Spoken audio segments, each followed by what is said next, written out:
The Jazz Valse Number 2 by Dmitri Sostakovich.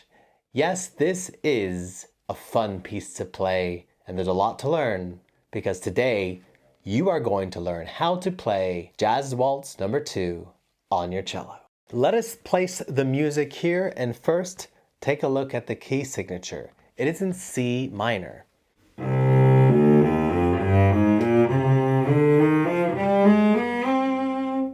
If you need to know what a C minor scale is, I covered the first octave in the video you see at the top right of your screen. Take a look at that video and then return to this to continue on this lesson. As with any valse, the bowing is very flowing.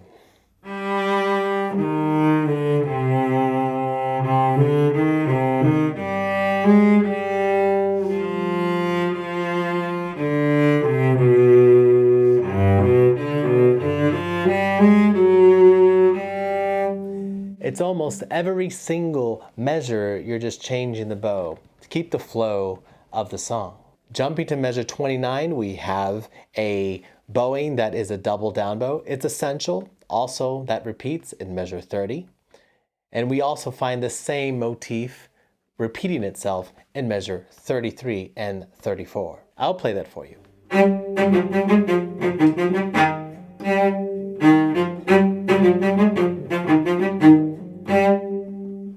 And repeat the same type of bowing in measure 37 and 38.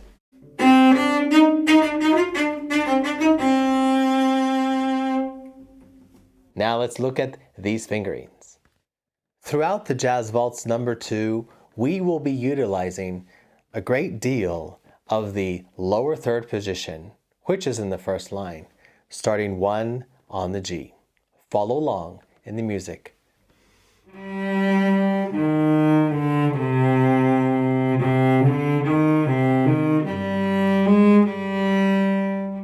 Then shifting back to lower second position.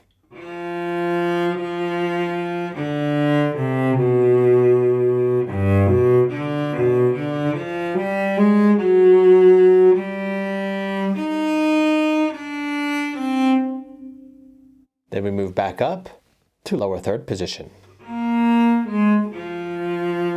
That's in first.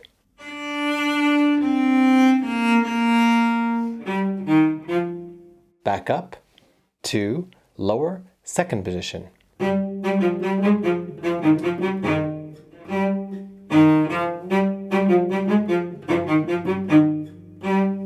We are continuing in the lower second position.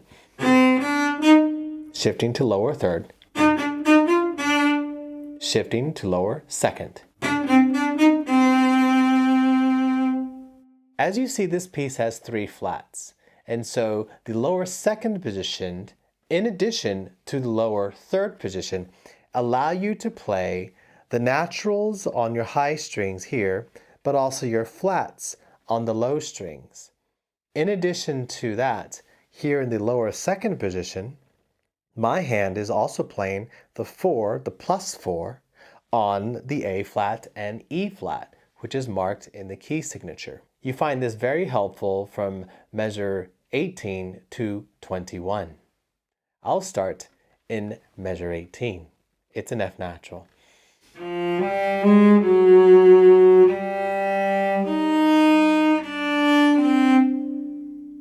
Playing this position, there's no extending and there's no shifting. It is just so wonderful and comfortable to play. Now that we've discussed the lower second position and how important it is to play those A flats and E flats and naturals and flats here, to see how the lower third and lower second work together, in addition to the extended first position, I'm going to start right after the repeat on the B flat.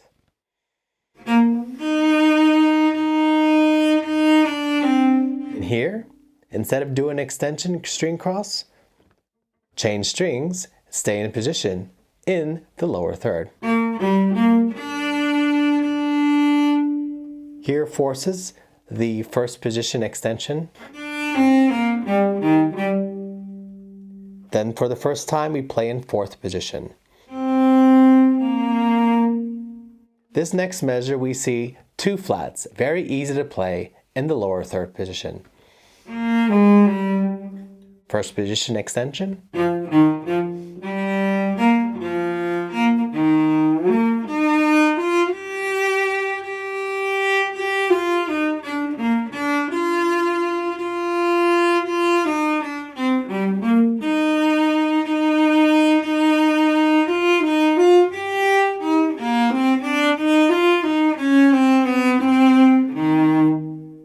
We start in measure 61 with the fourth position. And then 63, we do an extension for that E flat. 64, we are here in the lower third position.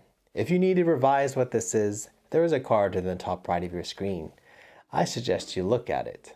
Continuing to measure 64, it's a 1, 4, 1 here on the D, dropping the 4 on the F natural in the next two measures. Then 4, 2, 1, shifting to lower second position, 1 on the C natural, 3 on the G, shifting back up to lower third position for the B flat, then playing those E's. 4, 2, 4, continuing that position back to the G natural for extended 1, maintaining that extension, shifting back for the 1, 3.5 position, shifting up, 1, 2, 4, 2, that's back in the lower third position. And then measure 76, we are in first position. Moving on, we find in the next section, the half position is strongly used. I will play that for you and then explain the fingerings, starting in 77.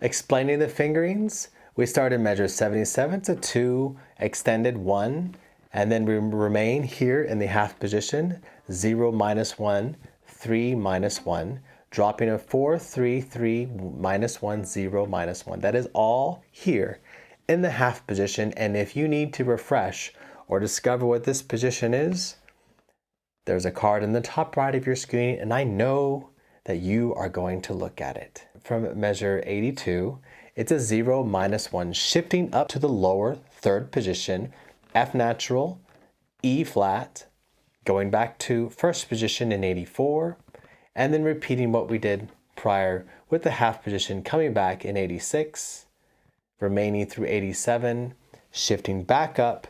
The last note of 87 is a G, which is 1. This is lower third position, 2, 4 on the B flat, shifting back here to the C, which is the lower second position, 3, 1, 3, plus 4, 2, and then doing the repeat. Let's jump to 93, which is 2, 4, 2, 1, 2, 4, all here in the lower third position.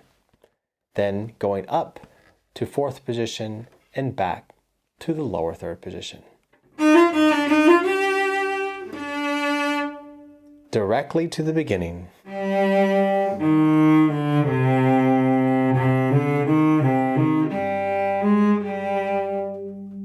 Thank you for watching this lesson on how to play Dmitri Shostakovich's Jazz Waltz No. 2 on your cello. If you learned something, would you leave a like?